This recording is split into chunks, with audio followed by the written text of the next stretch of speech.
ఒక హౌస్ కానీ ఇది మన షాప్ కానీ హౌసెస్ ఉన్నాయి కదా, అవన్నీ కూడా 6గురికి ఇది షేర్ చేస్తారు. 6గురికి ఈక్వల్ షేర్ వస్తుంది. అవును అవును, అందరికి వస్తుంది సమానంగా. అండ్ మా మదర్కి ఫస్ట్ మొత్తం మా మదర్కి వచ్చిన తర్వాత మా మదర్ డిస్ట్రిబ్యూట్ చేస్తుంది అన్నట్టుగా వేరే వాళ్ళు అంటేను. లేదు లేదు, ఇప్పుడు పార్టిషన్ సూట్ వేసుకుంటే అందరికి వచ్చేస్తుంది, మీకు కూడా ఇది షేర్ వస్తుంది. అంటే భర్త ఆస్తి తర్వాత భార్య హక్కు అని అన్నారు. అంటే అది మీ అండర్స్టాండింగ్ ప్రకారం ఉంటే వెళ్తుంది తప్ప మీరు ఒప్పుకోకపోతే వెళ్ళేది, మీరు అందరు కూడా సమానంగా ఇవ్వబడుతుంది. తర్వాత మా మదర్కి ఒక ఇల్లు కొనిపెట్టారు సార్ మా డాడీ. ఓకే. అది వేరే ఉంది. అది ఇప్పుడు మా మదరు దాని మీద మా నాన్నగారు కొనిపెట్టినట్టుగా రాశారు, త్రూ సుబ్బారావు అని రాశారు. కాబట్టి అది మీ మదర్ ఇష్టం ఉంటుంది, అది మీ మదర్ అది ఎవరికైనా ఇవ్వచ్చు. అది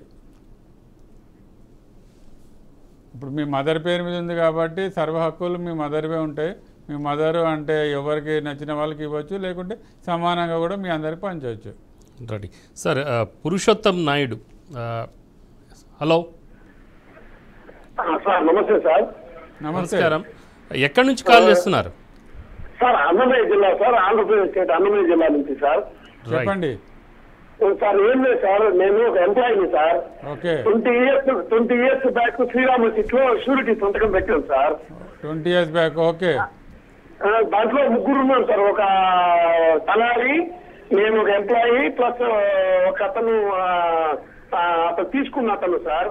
ఓకే. వాళ్ళు శ్రీరామ చిత్రంలో ఓన్లీ క్లెయిమ్ మాత్రం నా పైన పెట్టి 7.5 లక్షలు పంపించినారు సార్. దానికి ఇంతకు ముందు మేము లోక్ అదాలత్లో కాంప్రమైజ్ వచ్చింది సార్. అతనిది ఒక మనకు భూమి ఎవిడెన్స్ మన దగ్గర ఉంటే అనుమానం పెట్టుకుని ఉంటే లోక్ అదాలత్లో ఏం చెప్పామంటే, నేను ఆనెస్ట్గా పనిచేస్తున్నాను, నేను అట్లా శ్రీరామ సిద్ధి ఎగ్గొట్టాలని లేదు, అతను నేను షూరిటీ పెట్టాను కాబట్టి అతను కట్టిస్తాను 50,000 కట్టించాను సార్. తర్వాత 50,000 కట్టిన తర్వాత లోక్ అదాలత్లో కాంప్రమైజ్ అయ్యి అతని డాక్యుమెంట్లు అతనికి ఇచ్చేసినాము. అతను లోక్ అదాలత్లో ఏమన్నాడంటే, సార్కి ఎటువంటి నోటీసులు కానీ రికవరీ లేకుండా నేను చూసుకుంటానని చెప్పి లోక్ అదాలత్లో తీసుకున్నాం సార్. తర్వాత ఏం చేశారంటే, వీళ్ళు శ్రీరామ చిత్తూరు డైరెక్ట్ గా నాకు రికవరీకి, శాలరీ రికవరీకి పంపించారు సార్. ఇప్పుడు దానికి చాలా ఫేస్ చేయాల్సి వస్తుంది సార్. ఎట్లా సార్? అంటే మీరు ఇది degree case first money recovery అంటే ఇది ఎవరైతే ఇది మీరు అంటే మీరు ఎవరికి షూరిటీస్ పెట్టారో వాళ్ళందరికీ మన శ్రీరామ్ చిట్ ఫండ్ కోర్టుకు వెళ్తే మీరు అందరు కూడా సమన్స్ వచ్చి ఉంటాయి. మరి మీరు సమన్స్ వెళ్ళకపోతే అది కోర్టు ఇంట్రెస్ట్తో పాటు అటెండ్ అవ్వకపోతే ఎక్స్పార్టీ కింద డిగ్రీ అయి ఉంటుంది. ఆ డిగ్రీ కూడా మరి మీరు కంటెస్ట్ చేయకపోతే వాళ్ళు ఎగ్జిక్యూటివ్ పిటిషన్ ఈపీ ఫైల్ చేసి ఉంటారు. ఈపీలో మళ్ళీ మీ షేర్ కింద అంటే తక్కిన వాళ్ళు ఎంప్లాయీస్ కాదనుకుంటా, మీరు ఒక్కరే ఎంప్లాయీ కాబట్టి అది అక్కడ జాయింట్లీ ఆర్ సెవరల్లీ అని రాసి ఉంటుంది అనమాట. మీ అందరిపైన కలిపి షేర్ చేయొచ్చు. అంటే మీరు కంటెస్ట్ చేస్తేనేమో మీకు సపరేట్ భాగం వచ్చేది. మీరు కోర్టుకు వెళ్ళి మీరు కేసు కొట్లాడలేదు అని అనుకుంటా, మీరు ఒక్కరే ఎంప్లాయీ కాబట్టి మీ పైన ఆ చిట్ ఫండ్ వాళ్ళు మిమ్మల్ని ఇది సెవరల్లీ కింద వాళ్ళు పీనలైజ్ చేశారు. అంటే కట్టాల్సిన అమౌంట్ విత్ ఇంట్రెస్ట్ మీరు కట్టాల్సిన అవసరత వస్తుంది. కానీ మీరు ఏదో లోక్ అదాలత్ చెప్తారు, ఒక్కసారి లోక్ అదాలత్లో సెటిల్ అయిన తర్వాత మళ్ళీ ఈపీ కానీ ఏ విధమైన క్లెయిమ్ చేయడానికి అవకాశం లేదు. మీరు కరెక్ట్ న్యాయవాది ద్వారా వెళ్ళేసి ఆ శ్రీరామ్ చిట్ ఫండ్ అనుకో లీగల్ నోటీస్ పంపండి. అది చీటింగ్. ఒక్కసారి లోక్ అదాలత్లో సెటిల్ అయిన తర్వాత మళ్ళీ ఏ విధమైన క్లెయిమ్స్ ఫర్దర్ క్లెయిమ్స్ ఉండవు. Right sir. మరొక కాలర్ ఉన్నారు. మునిరాజు గారు ఎక్కడి నుంచి మాట్లాడుతున్నారు? తిరుపతి నుంచి సార్. తిరుపతి నుంచి మునిరాజు గారు చెప్పండి. మునిరాజు గారు మీ సమస్య ఏంటో చెప్పండి లాయర్ గారితో. అదే సార్, మా అత్తగారు 85లో తిరుపతిలో 60 ఎకరాల 100 అంకణాల జాగా ఉన్నారు సార్. ఓకే. ఆ జాగాని 2 కొడుకులకి 2 కూతుళ్ళకి 25 అంకణాల లెక్కన 2011లో రిజిస్ట్రేషన్ చేయించింది సార్ మా అత్తగారు. మీ అత్తగారు? మా అత్తగారు అంటే మా భార్యకి అమ్మ. మీ భార్యకి అమ్మ. Okay okay right. 2 కూతుళ్ళకి 2 కొడుకులకి రిజిస్ట్రేషన్ చేయించింది, పక్కా రిజిస్ట్రేషన్. ఓకే. కానీ మా పెద్ద బామార్ది భార్య అంటే మా భార్యకి వదిన కోడలు, ఆంటీ మా అత్తగారికి కోడలు. ఓకే. ఆమె ఏం చేస్తారంటే కాంపౌండ్ కట్టేసి దొంగ వీలునామా సృష్టించింది సార్. మా మామగారు 98లో చనిపోయినాడు. ఓకే. 96లో వైట్ పేపర్ మీద రిజిస్ట్రేషన్ వీలునామా కాదు, వైట్ పేపర్ మీద రాసుకొని వీలునామా నాకు రాయి చేసినాడు మొత్తం అని చెప్తుంది. ఓకే. ఓకే. సొత్తు అత్తగారిది. ఓకే. మామగారు రాయించినారని బీనామీ సృష్టించి దాని మీద పన్ను కాగితం తీసుకొని కరెంట్ వేయించుకునింది. ఓకే. ఓకే. మేము పోయి పోలీస్ స్టేషన్ లో కంప్లీట్ చేసినాము. అంతా చేస్తే పోలీస్ స్టేషన్ పోతే పోలీస్ స్టేషన్ లో మా భార్యని మా అత్తనే కొట్టినారు, బొడికించినారు అనేసి కేసు పెట్టది. ఓకే. లాట్ కాడికే పానీయకుండా చేస్తా వచ్చింది. ఓకే. అదుంటే ఒక మంచి పోలీస్ అయినా అమ్మా ఇదంతా ఎందుకు, నువ్వు కూతురు పైన 2011లో రిజిస్ట్రేషన్ చేయించేసినావు కదా, కోర్టుకు పో అన్నారు. అవును. కోర్టుకు పోతే మా భార్య గారు కోర్టుకు వేశారు 2013లో. 2015లో ఆమె నోటీసులే తీసుకోదు. ఒక అడ్రస్ బెంగళూరు అంటది, ఒకటి వచ్చి నిండ్రా అంటది, ఇంకొకటి బాంబే అంటది. నోటీసులు తీసుకోకుండా అంటే మాకు పర్మిషన్ తీసినట్లు వచ్చేసింది 2015లో. ఓకే. ఓకే. పోలీసు వాళ్ళు ఏం చేస్తారు, అది పనికి రాదు అనేస్తారు ఒకటే మాట. లేదు, మీరు ఇప్పుడు సివిల్ కోర్టులో వెళ్ళేసి మీరు కేసు ఫైల్ చేశారు కదా, నోటీసులు తీసుకోకపోతే ఒక పేపర్ పబ్లికేషన్ ఇవ్వండి. ఈ రోజుల్లో టెక్నాలజీ చాలా పెరిగిపోయింది. వాళ్ళ ఫోన్కి మనం కోర్టు గారి అంటే జడ్జి గారు చెప్తే వాట్సాప్లో కూడా ఇది మనము ఇది సమ్మన్స్ అనేది పంపొచ్చు. అదేవిధంగా వాళ్ళ మెయిల్ ఐడి ఉంటే వాళ్ళు ఎక్కడన్నా ఇండియాలో అబ్రాడ్లో ఎక్కడున్నా మనకు ఎలక్ట్రానిక్ మన కొత్త టెక్నాలజీ ప్రకారం సమ్మన్స్ పంపొచ్చు.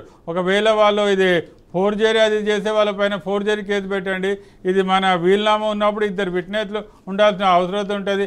ఎఫ్ఎస్ఎల్ పంపిస్తే ఆ సిగ్నేచర్ కరెక్టా ఫోర్జరీ అనేది ఆ రిపోర్ట్ కూడా వస్తుంది. వాళ్ళు శిక్ష అవుతారు. ఫోర్జరీ అంటే తప్పుడు వీలునామా సృష్టిస్తే.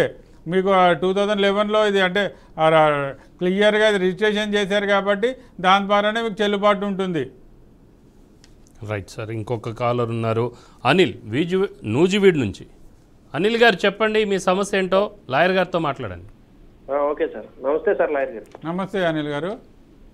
సార్ ఇది మా వైఫ్ గొడవ పడుతుంది సార్. వైఫ్ వెళ్ళిపోయి 2 సంవత్సరాలు అయింది సార్. ఓకే. పడుతుంది 2 సంవత్సరాలు వెళ్ళొచ్చాను నేను రమ్మని, రావట్లే, కాపురానికి రావట్లేదండి. పిల్లల్ని కూడా చూడండి, కూడా 2 పిల్లలండి. అమ్మో. కాపురానికి కూడా రాకుండా నేను రాకుండా ఇబ్బంది పెడుతుంది సార్. పిల్లల్ని కూడా చూడటానికి రావద్దన్నారు సార్. అలా పిల్లల్ని అంటే భర్తగా మీకు ఇది విజిటేషన్ రైట్స్ ఖచ్చితంగా ఉంటాయి. పిల్లల వయసు ఎంత అండి ఇప్పుడు? పిల్లలే సార్, పిల్లలు 7 సంవత్సరాలు, 2 సంవత్సరాలు. మీకు విజిటేషన్ రైట్స్ ఉంటాయి. మీరు ఇది ఒక రెస్ట్రిక్షన్ ఆఫ్ కాన్జుగల్ రైట్స్ కింద మరి ఎందుకు ఇది వెళ్ళిపోయింది? భర్తతో ఉండాలిగా అవసరత భార్యకు ఉన్నది కదా. మీరు ఒక రెస్ట్రిక్షన్ ఆఫ్ కాన్జుగల్ రైట్స్ కింద మీరు ఒక లీగల్ నోటీస్ పంపండి. మంచి అడ్వకేట్ గారిని అక్కడ అప్రోచ్ అయ్యేసి రెస్ట్రిక్షన్ ఆఫ్ కాన్జుగల్ రైట్స్, నువ్వు ఎందుకు వెళ్ళిపోయావు, వచ్చి మనం పెళ్లి చేసుకున్నాం, ఇద్దరం కలిసి ఉండాలి కదా, నువ్వు సపరేట్ ఉంటే తప్పు కాదు, అది కరెక్ట్ కాదు కదా, చట్టం ఒప్పుకోదు, సమాజం ఒప్పుకోదు. మీరు ఒక లీగల్ నోటీస్ పంపండి. లేకుంటే మీ కమ్యూనిటీ ఎల్డర్స్ ద్వారా వాళ్ళని పిలిపించండి, ఒక పంచాయతీ పెట్టించండి. ఏది కూడా కుదరకపోతే అప్పుడు సదరు కోర్టులో మీరు రెస్ట్రిక్షన్ ఆఫ్ కాన్జుగల్ రైట్స్ కింద కేసు ఫైల్ చేయండి. వాళ్ళు కోర్టుకు వచ్చి సమాధానం చెప్పాల్సిన అవసరం ఉంటుంది. కోర్టు ద్వారా మీకు పిల్లల్ని చూపిస్తారు. భర్తకు విజిటేషన్ రైట్స్ ఉంటాయి. ఫాదర్గా పిల్లల్ని చూడాల్సిన బాధ్యత ఉంటుంది. ఖచ్చితంగా కోర్టు ద్వారా విజిటేషన్ రైట్స్ ఉంటుంది. సార్ మరొక కాలర్ మనతో ఉన్నారు లైన్లో. కానీ ఈ లోపు సార్ అంటే ఇలాంటి సిచ్యువేషన్, ఇప్పుడు అనిల్కి వచ్చిన సిచ్యువేషన్ ఏదైతే ఉందో అలాంటి సిచ్యువేషన్లో భార్య రాదు, ఇబ్బంది పెడతా ఉంటుంది, పిల్లల్ని కూడా చూడనివ్వరు. కానీ కొంతకాలం తర్వాత మళ్ళీ మెయింటెనెన్స్ కావాలంటూ భార్య కూడా కేసు వేసే అవకాశం ఉంది. ఈ విధంగా ఏమైనా సెట్ అవుతుందా? అది న్యాయంగా ఉంటుందా? ఇది అంటే మనకు కాబట్టి మనం ప్రూవ్ చేయాల్సుకున్న అవసరం అంటే భర్త ఎవరు ఉన్నారో ఆ పాయింట్స్ పై ఎందుకు వెళ్ళిపోయారు, ఎందుకు రావడం లేదు, అవన్నీ కూడా లీగల్ నోటీస్లో పంపించాల్సిన అవసరం ఉంది. ఆ మెయింటెనెన్స్ మరి వాళ్ళ క్లెయిమ్స్ ఏంటి, దాని ద్వారా మనము ఆ మెయింటెనెన్స్ చేసిన కేసుని ఇప్పుడు ఇది భార్యని చూడాల్సిన బాధ్యత కూడా ఇది భర్త పైన ఉంది. పిల్లల్ని చూడాల్సిన బాధ్యత కూడా అంటే ఫాదర్ పైన ఉంది. కాబట్టి ఆ మెయింటెనెన్స్ కేసు అనేది డిఫరెంట్. వాళ్ళకు ఇది దూరం అనంత అక్కడ ఉన్న మెరిట్స్ని బట్టి వాళ్ళకు మెయింటెనెన్స్ కేసు కోర్టు అవార్డు చేస్తుంది. కానీ దూరం ఉంటే మాత్రము ఇది కలపడానికి కౌన్సిలింగ్లో మన జడ్జి గారి వాళ్ళ ద్వారా కూడా కౌన్సిలింగ్ ఉంటుంది. అక్కడ కూడా ఇది పోలీస్ స్టేషన్లోనే కాకుండా ఉమెన్ పోలీస్ స్టేషన్ కాకుండా కోర్టులో కూడా కౌన్సిలింగ్ జరుగుతుంది. అక్కడ కౌన్సిలింగ్లో మన భర్త క్లియర్గా నేను ఆ భార్యతో కలిసి ఉంటాను అని ఒక దరఖాస్తు పెట్టుకుంటే వాళ్ళు పిలిపించి కౌన్సిలింగ్ చేస్తారు. దాని ద్వారా మనకు తీర్పులు వస్తాయి మనకి. Right sir. సంగయ్య అని ఇంకో క్యాండిడేట్ ఉన్నారు. సో సంగయ్య గారు చెప్పండి, ఎక్కడి నుంచి కాల్ చేస్తున్నారు?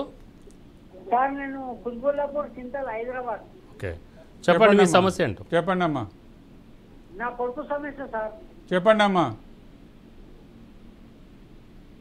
సంగయ్య గారు మాట్లాడండి. లవ్ మ్యారేజ్ చేసుకుని సార్. ఓకే. లవ్ మ్యారేజ్ చేసుకొని 16 years అయింది. వాళ్ళు ఎక్కడో ఉన్నారు, నేను ఒప్పుకోలేదు. వాళ్ళు ఎక్కడో ఉన్నారు. ఓకే. అయితే 3 years బ్యాగు మా చుట్టాలు వచ్చి నాకు 2 ఇళ్ళు ఉన్నాయి సార్. ఒక ఇల్లు వాళ్ళకు వాళ్ళంటే నేను రిటైర్మెంట్ మనిషి రాబాయి కిరాయి మీద బతుకుతున్నా అంటే అదే కిరాయి ఇస్తాను వాళ్ళు వచ్చిన్నారు సార్. ఓకే. అయితే వాళ్ళు వచ్చిన తర్వాత వాళ్ళు వచ్చినాక మా ఆమె ఇంకో ఆమె డ్యూటీ చేస్తుంది ఒక జాగా గవర్నమెంట్ ఉద్యోగం చేస్తుంది. ఎవరు మీ కోడలా? మీ కోడలా? కోడలు వేరే వాళ్ళు పెట్టుకున్నది. మా వాళ్ళని పోలీస్ స్టేషన్ పట్టించేసింది. అమ్మో. పోలీస్ స్టేషన్ పట్టించేసి పోలీసు వాళ్ళు వాళ్ళ ఇంటికి రాకుండా చేసారు. ఇప్పుడు నా ఇంట్లో ఆమె ఉన్నది. మా మీద డోరీ కేసు పెట్టింది, వాళ్ళ మీద 498 కేసు పెట్టింది, 3-4 కేసులు పెట్టింది మా మీద. అట్లా మరి తప్పుడు కేసులు మీ పైన ఇది క్లియర్గా మీ పైన కేసులు పెడితే అక్కడ మీరు ఏ పోలీస్ స్టేషన్లో అయితే కేసు పెడితే మీరు అక్కడ క్లియర్గా పోయి ఒక రిప్లై ఇవ్వండి.